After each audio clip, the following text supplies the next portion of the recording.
Pero terminar, compañeros, nuestro frente de lucha están ahí. Distribución de la tierra y mejora para el trabajador rural. Terminar con la banca privada en manos de extranjeros. Terminar con la sangría del pago de la deuda externa.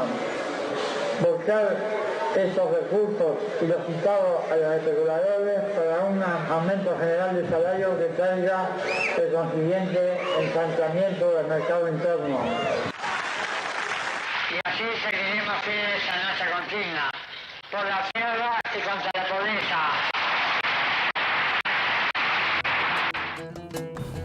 Muy bien, Santi, gracias por estar. Creo que es la segunda vez que veo muy pocas veces he visto ese video. ¿Ah, sí? Existen muy pocas copias de eso. Sí. Ah, sí, es muy recordado porque fue el primer Platense. discurso después. No es en el Francini. En el Francini, ¿verdad? Fue el único discurso público que hizo el viejo, sí. Después alguna mateada, ajá, pero el discurso público es el único. Sí. No era fácil subirlo a un estrado para que hablara. ¿Qué recuerdo político, no afectivo, que seguramente tendrán muchísimo, pero qué recuerdo político tenés de tu viejo, digamos? Yo creo que un elemento que fue muy importante, que le permitió, que a mí me llamó la atención cómo el viejo salió de la cárcel, y en el sentido que salió lleno de propuestas, ¿no? Ahí en ese fragmento del discurso estaba haciendo varias propuestas relacionadas con los temas de aquel momento. Claro. Pero uno de los elementos más importantes que planteó fue la necesidad de generar un plan de emergencia contra la pobreza que involucrara a todos los partidos. O sea, en realidad el viejo era un tipo de un pensamiento muy amplio y procuró en ese momento que desde la izquierda se lanzara una invitación a todos los partidos políticos para que los partidos políticos asumieran en aquel momento la responsabilidad o medidas que él consideraba que eran de emergencia. Entonces, ese elemento me llamó mucho la atención. Yo era muy joven en esa época, pero la verdad que era llamativo que un hombre que había estado tantos años en la cárcel, que había estado en un sótano, que había estado en un pozo, que estuvo viviendo en condiciones absolutamente infrahumanas, pudiera salir con esa enorme cantidad de propuestas. Me llamó mucho la atención, fue una gran enseñanza para todos nosotros. Eso que vos decís del pensamiento amplio es una cosa que mucha gente le reconoce a Sendik, a tu padre. Sin embargo, vos nunca fuiste Tupamaro. No. Vos empezaste a militar en el movimiento 26 de marzo, que no era un movimiento que se caracterizara precisamente por la amplitud del pensamiento. Tanto es así que algunos presos políticos decían que se comportaba como una secta, ¿no? Y hoy se te ve a vos como un tipo pragmático, digamos, ¿no? Como un gobernante pragmático. ¿Cuál fue el proceso de Raúl Sendik desde aquel pensamiento de un grupo tan...? En realidad nosotros teníamos un grupo de gente muy joven, que tenía una enorme... estaba llena de utopías y de ilusiones en aquel momento.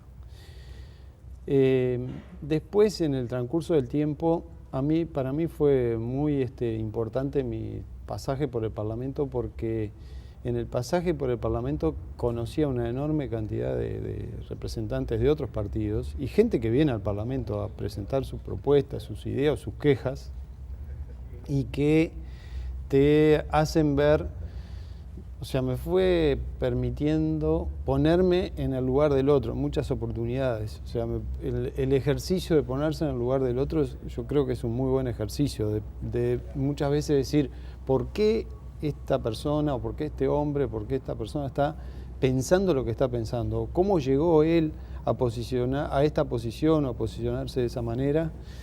¿O qué intereses está proponiendo, planteando, defendiendo atrás de esa propuesta o de esa forma de pensar?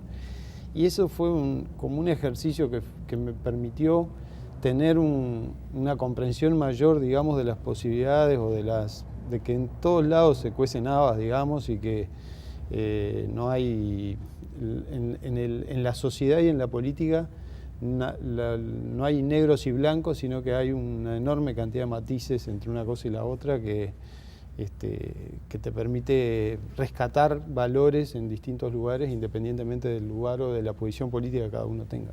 Vos rompiste con aquel pensamiento un poco hegemónico, digamos, y evolucionaste hacia esto que hoy sos, pero la izquierda parece seguir lidiando con compañeros que están dentro de la izquierda y que tienen un pensamiento, a ver, te está pasando con el gremio de ANCAP, ¿no?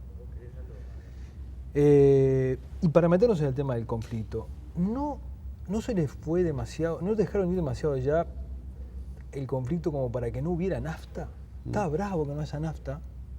Sí, es una cosa, es una señal fuerte para la gente, decir, estamos con un gobierno que permite que no haya nafta, ¿no?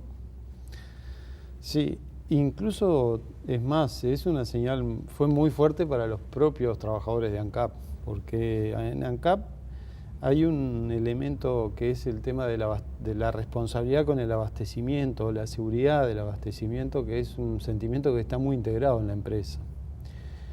Que una medida que se toma un viernes haya dejado al país sin combustible todo un fin de semana, es algo que golpeó no solamente golpeó, por supuesto que golpeó a la sociedad, golpeó al país, golpeó al gobierno, nos golpeó a nosotros, pero también golpeó a los trabajadores de ANCAP.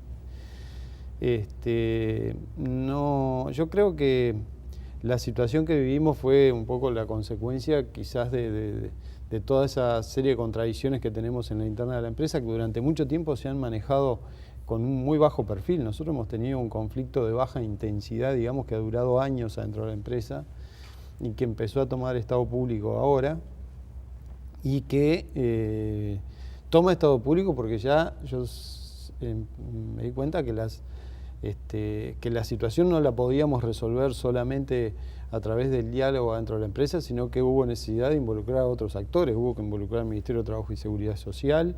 Habíamos ido el año pasado al Ministerio de Trabajo y Seguridad Social, después el gremio se retiró de las negociaciones en el Ministerio.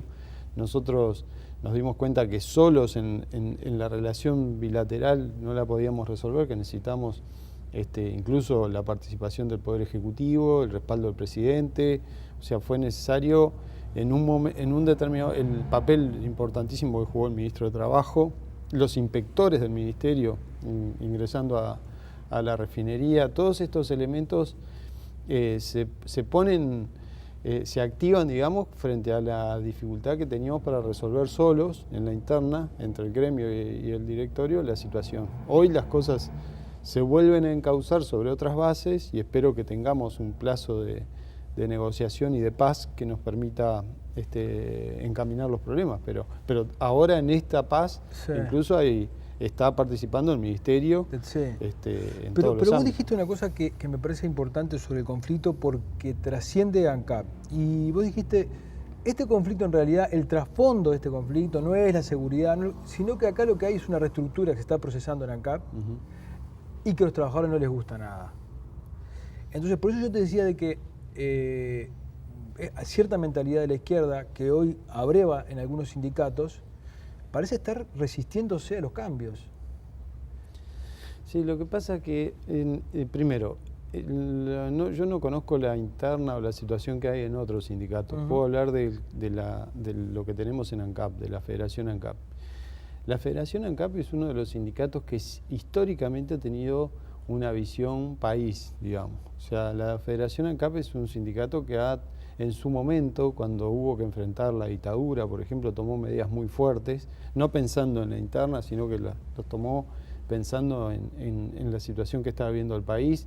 Después encaminó un plebiscito para frenar la privatización de la empresa en su momento, en el año 2003. O sea, el sindicato de ANCAP ha sido históricamente un sindicato que no solamente ha planteado los temas relacionados con la reivindicación interna, sino que ha sido un sindicato que ha pesado mucho dentro de la lucha del movimiento sindical uruguayo. La situación que tenemos es que, y adentro del sindicato no hay una sola posición, hay obviamente diferentes posiciones. Hay un grupo que fue acompañando todo este proceso durante mucho tiempo, todo el proceso de reestructura que hicimos, la nueva visión de una empresa que se expandió en todos sus negocios, el abarcar otros negocios e incluso estatizar algunos elementos que eran privados, como por ejemplo nosotros compramos el ingenio azucarero de Calnún, nosotros compramos Texaco, o sea, a pesar de que hoy hay un sector del sindicato que dice que somos privatizadores, en realidad desde la gestión de ANCAP ha habido estatizaciones, por llamarla de una manera, importantes a lo largo de este periodo, cosas nuevas en las que hemos incursionado. Pero hay un grupo de dirigentes del sindicato que no comparten lo que estamos haciendo y que han ido reiteradamente planteando distintos tipos de medidas, suspensión de horas extras, trabajos a reglamento, la no descarga de un gasero, entonces los no permisos de obra, por ejemplo, los inspectores de obra por el protocolo de trabajo en la refinería, frente a cada operación que se va a hacer adentro de la refinería requiere la autorización de los inspectores de seguridad previo. Si el inspector no lo autoriza no se puede hacer el trabajo. Entonces la suspensión de los permisos de obra ha sido también una modalidad que nos ha afectado bastante.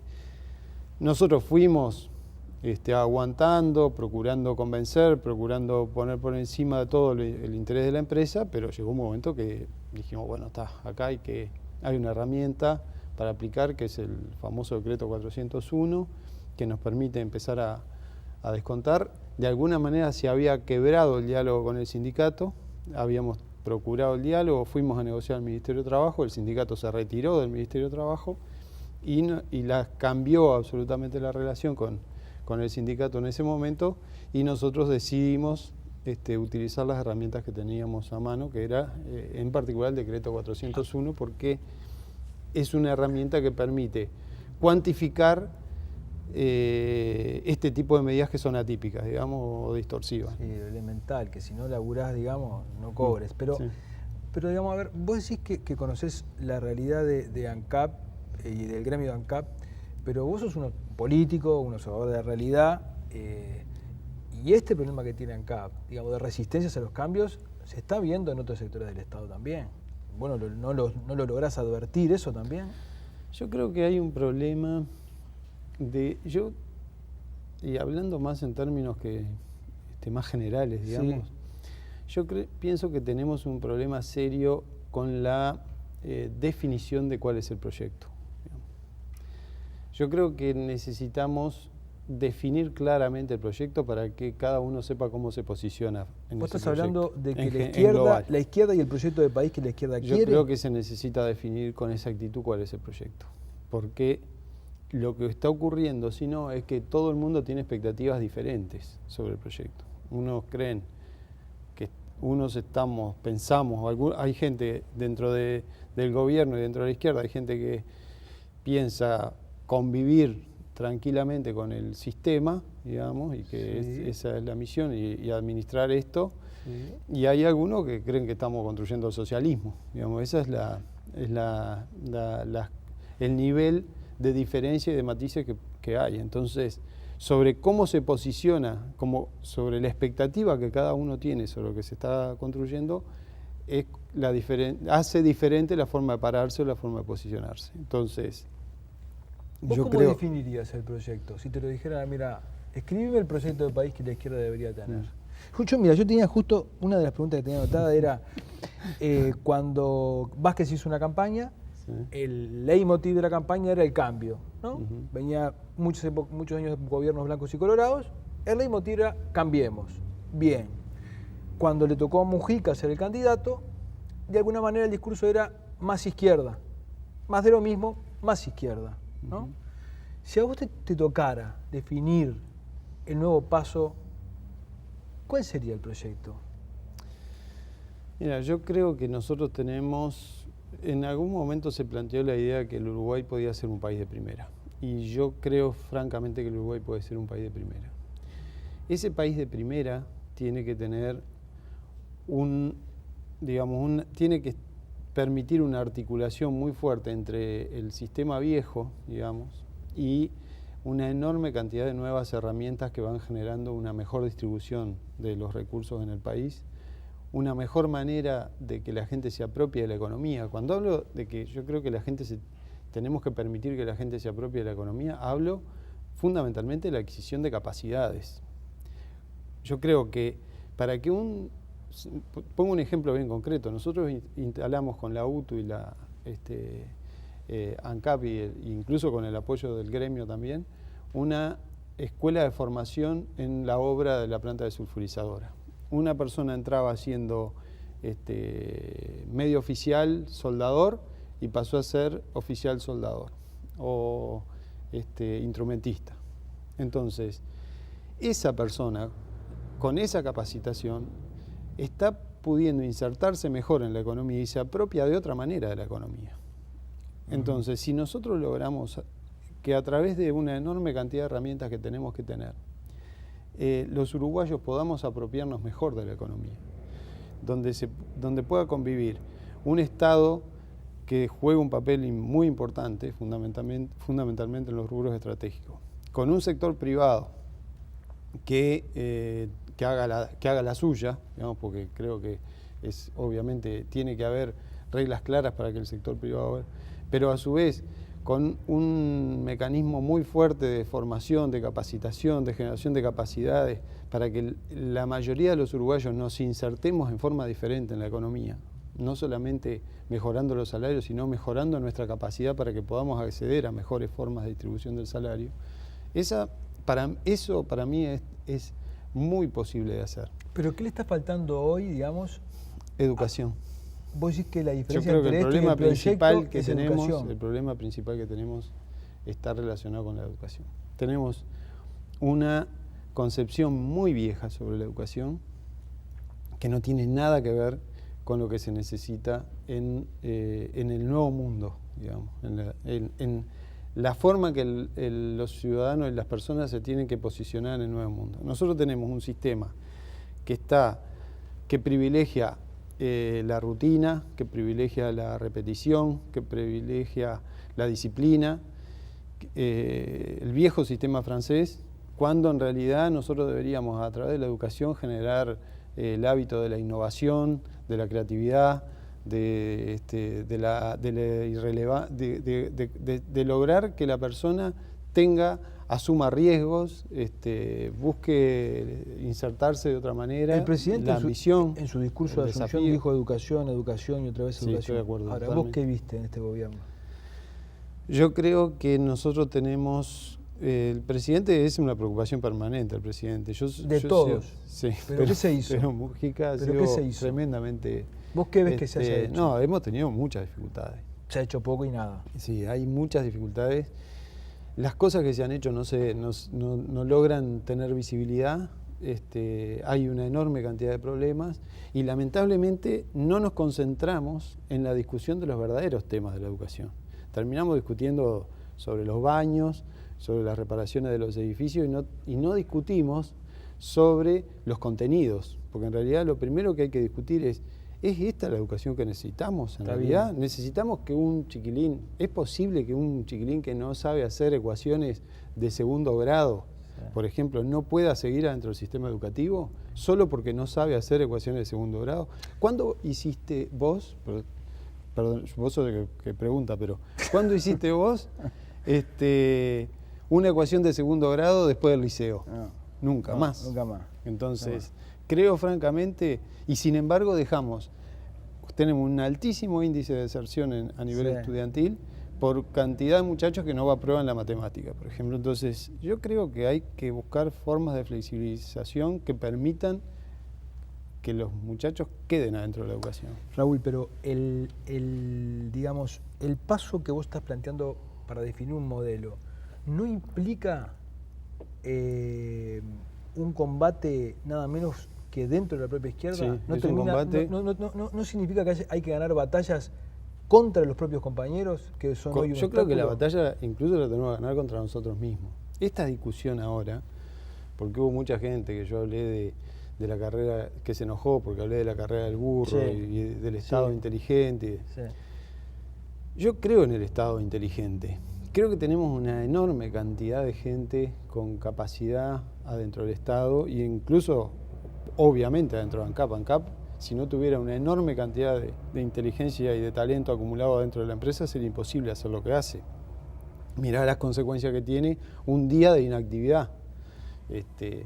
Entonces, o sea, digo para que podamos ver cuál es el papel que cumple la empresa en esta economía y cuál es, a su vez, los valores que hay adentro de la empresa. Hay mucho valor.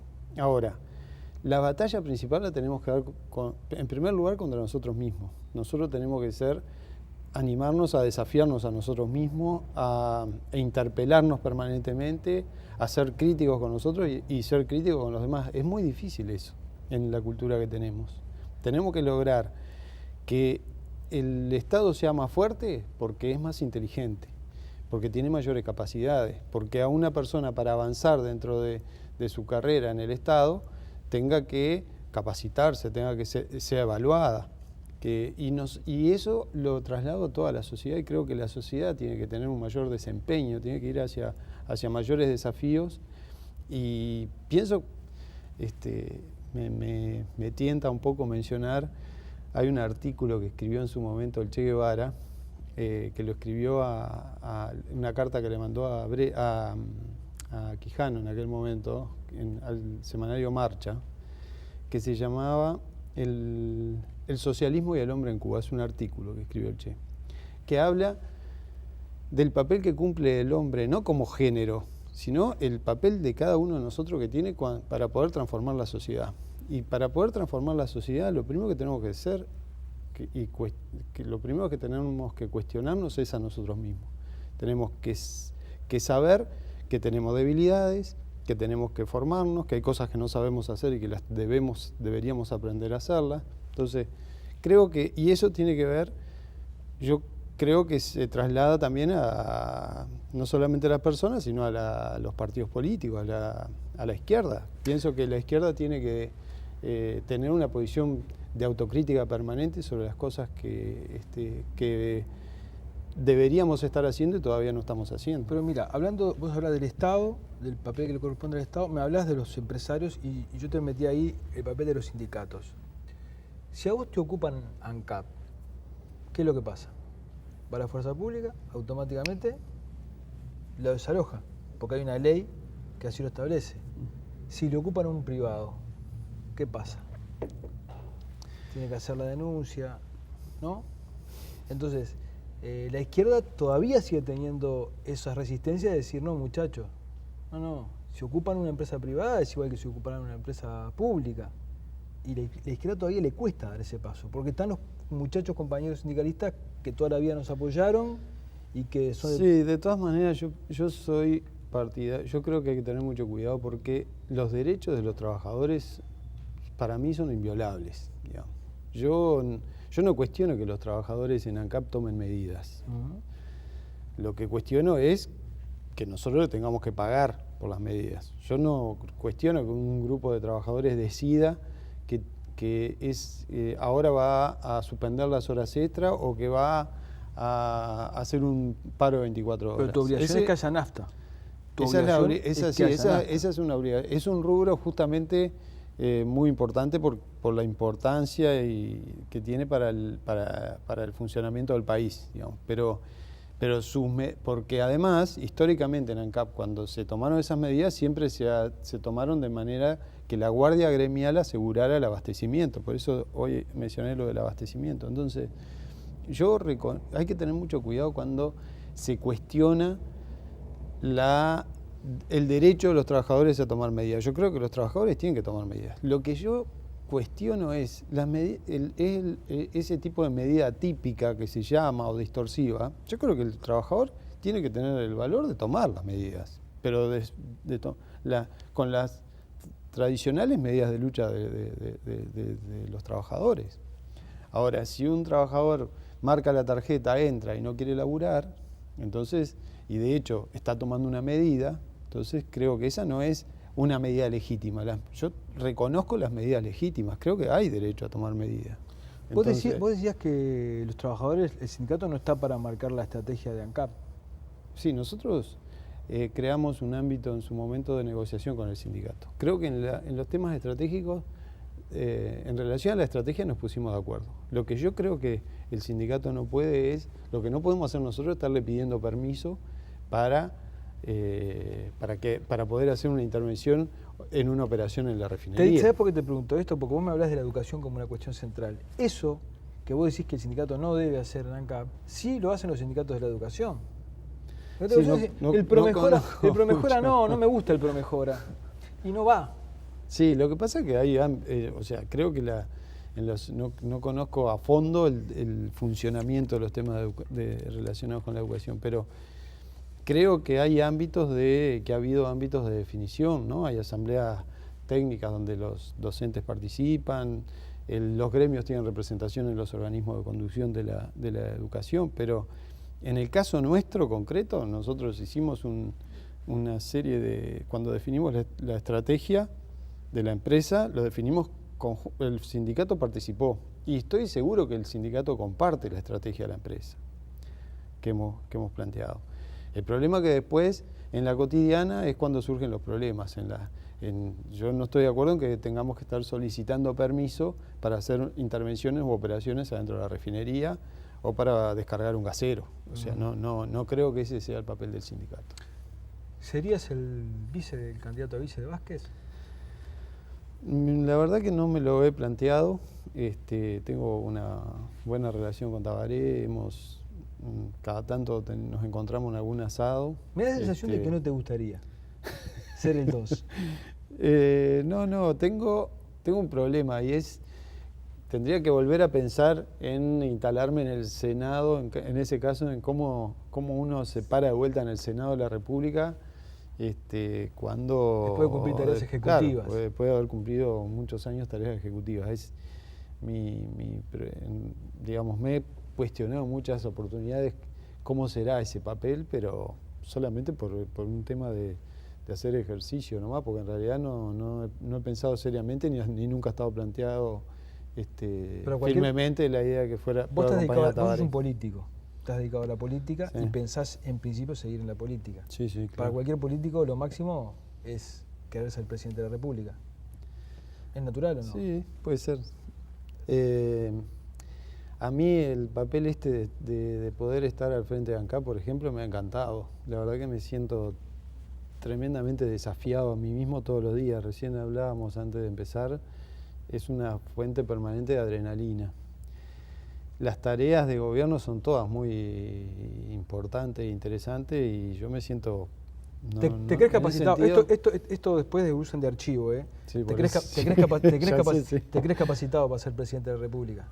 No lo he pensado, la verdad que no No, pero no digo que lo pienses, pero ¿te crees capacitado? Vos sabés tus limitaciones y tus condiciones. Conozco mis limitaciones, tengo mucho para aprender sobre eso. Creo que habría mucho para aprender todavía. Pero ¿te crees capacitado para hacerlo, si tuvieras que hacerlo? No, es un desafío que a cualquiera que está en la política le interesa, pero creo que hay mucho para aprender todavía. Por lo menos cuando miro quiénes han sido presidentes de la República, veo cualidades y cosas sobre las que tengo mucho para aprender todavía. Te quedo muy agradecido por haber estado. Muchas gracias.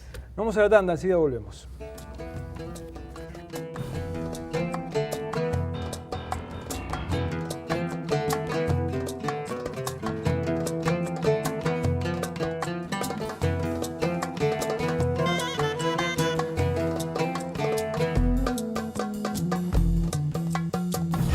Presenta Fábricas Nacionales de Cervezas. En Pronto siempre pensamos en vos. Viví la experiencia. Pronto, el préstamo de los uruguayos. Jaume y Seré. Costa Oriental. Logística y distribución. Mayor capacidad, mejor respuesta. La vida de cielos.